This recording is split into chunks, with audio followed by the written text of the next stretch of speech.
One of the things I promised everybody at the beginning of this year was that I would try to give you reading strategies that would help you become a stronger and better reader. That if you use the strategies, you would see either a 1 or 2 level, grade level increase in your strategies, in your reading. So today is one of those. I can tell you what I'm teaching you today is not exciting, but it's essential to help you become a better reader. It's an idea that's called chunking. Most people will say, oh cool, we can chunk something. That's not what chunking is, that's chucking. You chuck a football, you don't chunk a football, okay? So chunking is something we do in reading. It's something you do actually a lot in life in a lot of different scenarios, but we're gonna practice it in reading. So we're gonna look at a letter today, a letter from the Birmingham jail. It's a well-written, Christian, would you mind passing these out for me? Thank you. It's a well-known letter written by Martin Luther King Jr. Does anybody know who he is? No. Yes. Okay. You do? Yes. One of the things about Martin Luther King Jr. is he was a very good writer. He was a very good speaker. He was very good with the English language. This is a famous letter that he wrote. He was in the Birmingham jail because he had gone to Birmingham. Dang. And he had a short march of his followers and then a speech, and the city fathers of Birmingham arrested him and said that he was causing a demonstration, and it was against their city rules to have a demonstration without prior approval. So they put him in jail. Some of the Southern Baptist ministers of that area then wrote him a letter stating that they would just wish that he would stop his marches, things of that nature. He wasn't going to do that. He believed too much in what he had going on. So this letter is a response to the Southern Baptist preachers and what they were saying to him. Before I actually start doing this, if you want to, I just handed out for you guys in class a paper copy if you want to use it, but I also have online on your Google Classroom an online one that you can use if you would rather do that, because we're going to practice the technique of chunking. I can guarantee you that people who read fast and comprehend what they read use this type of technique. So let me share it here with my online readers. But first, before we get into it, let me ask you this. Anybody here ever been to Jacksonville? Anybody here ever been in a car trying to go through downtown Jacksonville? Right, how long does it take you to go a mile? Too much. Too long. Too long, right? Why? Because you're stopping, and you're stopping, and you're stopping. Now, if we were to go out here on 129 and try to go a mile, how long would it take us? Not even a minute. Oh yeah, not even a minute, Depends on how because fast you even go. though speed limit's 60, we might be doing 70 or faster. Why is that? It's because we don't have to stop. The idea of chunking is to get you to read without stopping at every word. I've got a video for you. I'm going to tell you ahead of time, this guy is boring, okay? But you're only going to watch the video for less than 2 minutes. How many of y'all can give me 90 seconds of boring so that you can learn something? Okay, as long as I know ahead of time how much time I've got to watch something, then I can put up with it. So let me get it here. And at this point in time, I'm also going to go to, let me stop presenting the letter for a second. And I want to present the video where this guy explains chunking in a way that hopefully you'll understand it. 3, 2, 1, play. This video is designed to show you a type It's of going to be reading 10, called 90 chunking. seconds. Chunking basically just means that you're learning to read blocks of text when you're speed reading. So the first thing we want to do is talk about what chunking really is. Chunking is basically just pairing 2 or more words together into a single font. So instead of reading the words the and book, you would read the book. There's no change of meaning there. It just means that you are making less stops with your eyes. You're still reading every word, so this is a lot different from something like a technique like scanning or skimming, where you're not reading every word, you're still reading every word. The major advantage of chunking is that you're making less stops with your eyes. So for instance, I created the sample sentence here: the elephant watches the birds sing. A regular reader is going to go through this and they're going to read the, then they're going to read elephant, then they're going to read watches, then they're going to read the, then they're going to read bird, and then they're going to read sing. They are I'm going reading. to interrupt him here for one quick second. The very low-level readers actually do the elephant watches, the elephant watches the, they read a word and keep going back and putting it in the phrase. Does that not take a long time? It takes an extra long time. So if you have a problem reading, that's probably what you're doing. You're stopping, going back and starting over, stopping, going back and starting over and stopping. We'll give you just a couple more seconds. Stops with your eyes. You can see your hands. The line goes down and you can stop. So stop, elephant, stop, watches, stop, so on and so forth. Somebody who chunks is going to read thoughts. So the elephant watches, and then the bird sings. So they kind of set this up. In this case, it's a noun and what it's doing. And I'm going to stop him there because he gets into word phrases and everything else. But did you hear what he said? Someone who reads in chunking, they don't read words, they more or less read thoughts. They break stuff up into phrases. So they, instead of just having an individual something, they chunk it together. Let me cut this off because I want to go back to, if I could ever find my cursor. There it is. And let me stop this. Bring it back. And then let's go back to, I want to share this again with my folks online so they can see what I'm doing.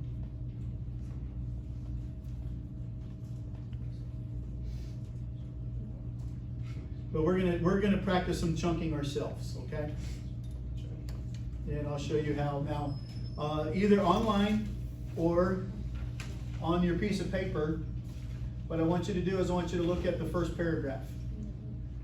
And it's bigger on my screen than it is on your piece of paper. You don't have to worry about it. Does anybody see anything different between what you have written and what I have written?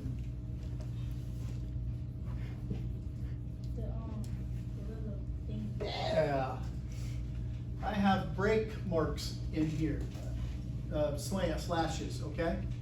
What I've done with the first paragraph is I've already taken the first paragraph and chunked it for you in a way that we're thinking thoughts. When you go through and you're chunking something so that you're going to read it for comprehension, the first thing you do is you break it up into chunks. You're not looking for comprehension. Anybody here ever painted a room before? What do you do the first thing when you're painting a room? I can't hear you. Mark it off. Mark it off, great. If it's got furniture in it, what do you do with the furniture? Take it out. Move it out. Anything else that we do before we paint? Put stuff on the floor. Put stuff on the floor, exactly. You gotta get the paint and the tools. Cover up stuff that you don't want paint. Cover up stuff you don't want to have paint on it, and you might use some tape, and you might tape off certain things. Is that painting? No. No, but it's part of the process of painting, right? Breaking up, chunking isn't really reading for comprehension, but it's part of the process.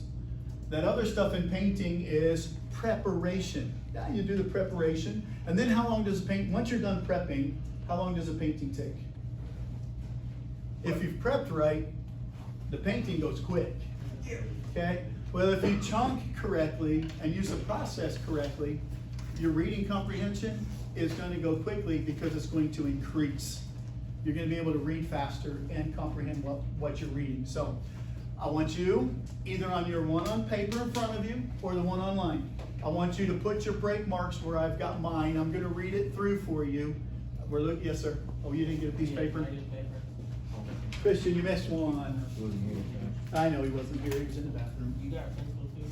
Oh, I certainly have a pencil. Okay. So the first one says, while confined here, break. And then the next one is in the Birmingham City Jail, break. Anytime you see a comma, you know you're going to break. That's the end of a thought. You don't put commas where thoughts don't end. You don't interrupt thoughts. So when I see a comma, I'm going to break. When I see a period, I'm going to break also. Punctuation helps with reading comprehension that way because it helps you divide your thoughts. I came across, break. Your recent statement, break. Anybody got an idea about how many words each one of these phrases is? 4. 3 to 4 words. Believe it or not, in good writing, in good speaking in the English language, Your breaks are basically, your phrases are basically 3 to 4 words. Does anybody know who Barack Obama was? Yes. No. Okay? As a president, one of the reasons he was very good and as a politician is because he kept his phrases to 3 or 4 words. Just very short, clipped words. People can understand, their minds. Once you learn chunking, it's a technique, it takes time. Skill. What's the difference between skill and ability? Skill is something good, and ability is you can do it. Okay? Ability is something that you may have to be able to do something. Skill is how well you do it. Okay, so once you learn the skill of doing this, and you're not going to learn it overnight. Anybody in here play a musical instrument? Okay, I play the stereo. I'm really good at it. I play the radio in the car. I'm really good at it. Okay, but my family, I mean, my wife can play the piano. She graduated with a music degree, and she can sing. My daughters all play the violin. I actually have 3 daughters who teach music. My sons can play the guitar, all these riffs and everything else.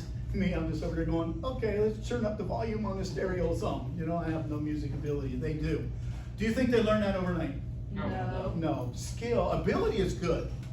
The natural ability gives you the talent, the way to do something, but skill is something you work at. We are going to work at chunking over the next quarter. So that by the end of this year, you guys have increased your reading speed and your reading comprehension. All right, about every 3 or 4 words. We're going to practice 3-4 word chunking approximately. Your recent statement, break. Calling our present activities. My break went over there. It's right here.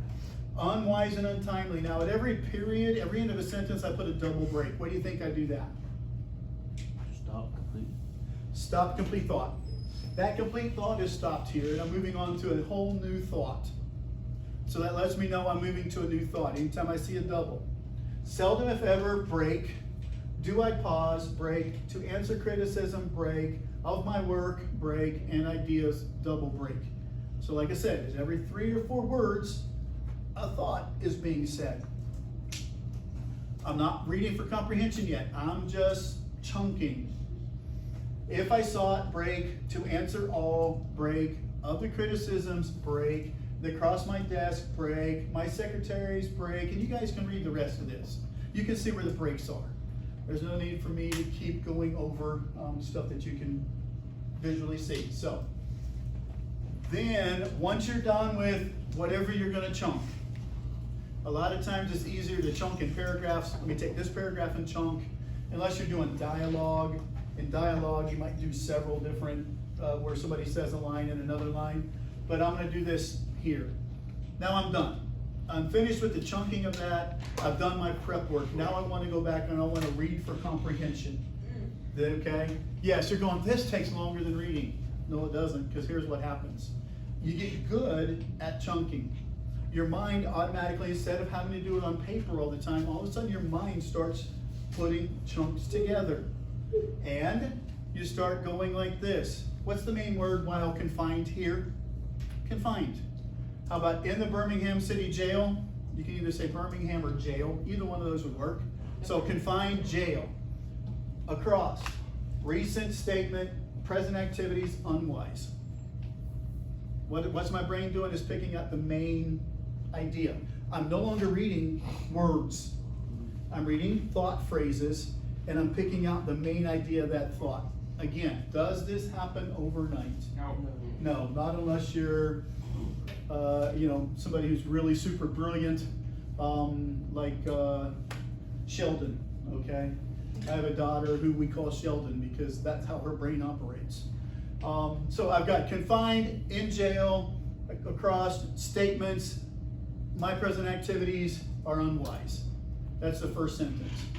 So now he goes to the second sentence. Seldom, pause, answer criticism, work, and ideas.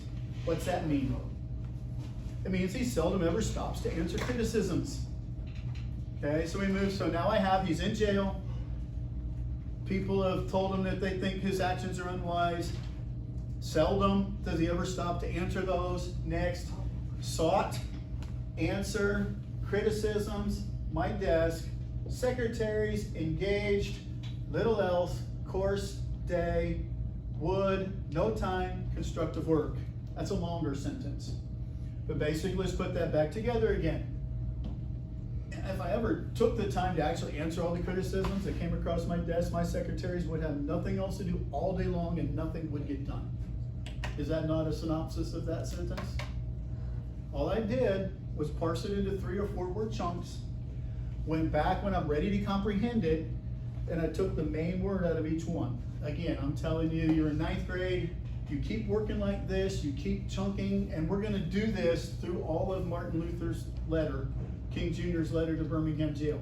You have page 1 and 2, it's actually 6 pages long. At the end he says, I know I wrote a book.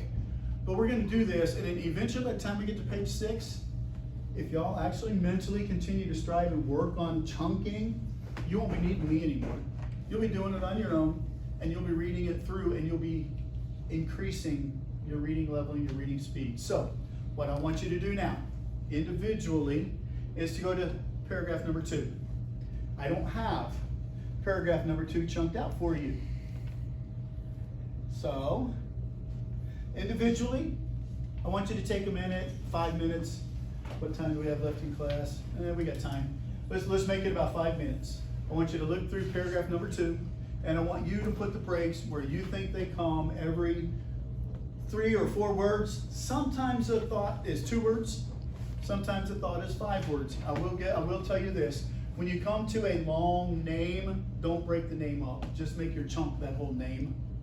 Okay? So sometimes you'll come across a name that is 6 or 7 words long. Don't break it up. It's all one thought. See what you can do for 5 minutes on this, and then we'll come back together as a class and we'll start putting in where you guys think the break should go, and we'll see what you're able to comprehend of it. Any questions? What I'm asking you to do this for this 5 minutes. And then after that, we have time in class. I'll let you get together in groups of 2, and you can do the 3rd paragraph. Okay? All right, head to it. Amaya, that's good. Thank you. Okay, you're welcome.